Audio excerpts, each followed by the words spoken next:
తను రాలేదు. నువ్వు వచ్చావు. నాకు చాలా సంతోషంగా ఉందొదినా. రావాలని వాడికి మాత్రం ఉండదా? కాకపోతే అపార్థాలతో మనసు పాడు చేసుకుని రావాలనున్నా రాలేని పరిస్థితుల్లో వాడున్నాడు. తెలుసొదినా, నేను అర్థం చేసుకోగలను. కానీ ఏ ఆడదైనా సంతోషంగా చెప్పుకోవాలి అనుకున్న ఒక విషయం మాధవ్కి చెప్పాలనుకున్నాను. కానీ చెప్పలేను. కనీసం నీతో అయినా చెప్పుకుంటాను. ఏంటది భూమి? ఏ భార్య అయినా తన భర్తతో చెప్పుకోవాలి అని ఆశపడే విషయం. ఇప్పుడున్న పరిస్థితుల్లో నాకు ఆ అదృష్టం లేదు. నాకు అమ్మవైనా, అక్కవైనా, వదినవైనా అన్నీ నువ్వే కాబట్టి నీతో అయినా చెప్పుకోవాలి. లేకపోతే ఇంత సంతోషాన్ని నా గుండెల్లో మోయలేకపోతున్నాను. ఇన్ని బాధల మధ్య అంత సంతోషమా? ఏంటి భూమి అది? నేను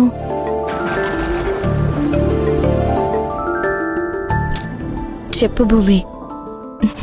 వదినా, నేను తల్లిని కాబోతున్నాను. భూమి,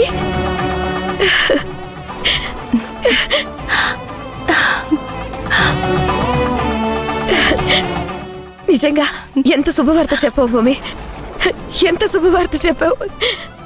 ఈ విషయాన్ని ఇంట్లో వాళ్ళకి చెప్పకుండా ఎలా ఉండగలుగుతున్నావు? నేను వెంటనే వెళ్ళి వాళ్ళకి చెప్పాలి. నేను వెళ్ళి చెప్తాను. వదినా, చెప్పొద్దు వదినా. వద్దు, ఇప్పుడు వద్దొద్దునా. అదేంటి భూమి, ఈ విషయం చెప్తే మాధవ్ ఎంత సంతోషపడతాడో తెలుసా? ఇంట్లో వాళ్ళందరూ జరిగిందంతా మర్చిపోయి ఆనందపడే విషయం ఇది. ఇప్పుడు ఈ విషయం చెప్పొద్దంటావేంటి? తప్పు చేసి ఆ తప్పుని కప్పుపుచ్చుకోవడానికి నా కడుపులో బిడ్డని అడ్డం పెట్టుకున్నట్టు అవుతుంది వదినా. ఇలా కాదు నేను చెప్పాల్సింది. నేను ఏ తప్పు చేయలేదని ఇంట్లో వాళ్ళకి అర్థమైనప్పుడు అలా అర్థం చేసుకుని నన్ను ఇంట్లో అడుగు పెట్టనిస్తారే, అప్పుడు చెప్తాను. అప్పటిదాకా దయచేసి నువ్వెవరితో చెప్పొద్దు. ఇది చిన్న విషయం కాదు భూమి దాచిపెట్టడానికి. నాలో కలిగిన ఆనందం 4 రోజులు కూడా నిలబడలేదు. అలేఖ్య చెప్పిన అబద్ధం రాఘవ్ గుండెల్ని పిండేసింది. కనీసం ఈ విషయమైనా ఇప్పుడు ఇంట్లో వాళ్ళకి తెలిస్తే ఈ బాధలన్నీ మర్చిపోయి సంతోషపడతారు. అందుకే చెప్తాను అంటున్నాను.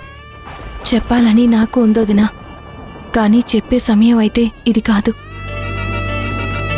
నా కడుపులో బిడ్డ పడ్డాడు కాబట్టి ఇంట్లో వాళ్ళు ఆనందపడ్డం, నన్ను దగ్గరికి తీసుకోవడం కాదు. నేనే తప్పు చేయలేదని ఇంట్లో వాళ్ళకి అర్థం కావాలి.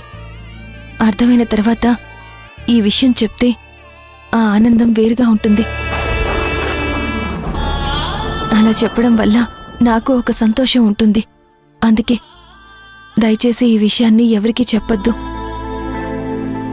ఎక్కడ ఉన్న భర్త ఎప్పుడొస్తాడా, ఎప్పుడే విషయం చెప్దామా అని ఎదురు చూస్తూ ఉంటారు చాలా మంది ఆడవాళ్ళు.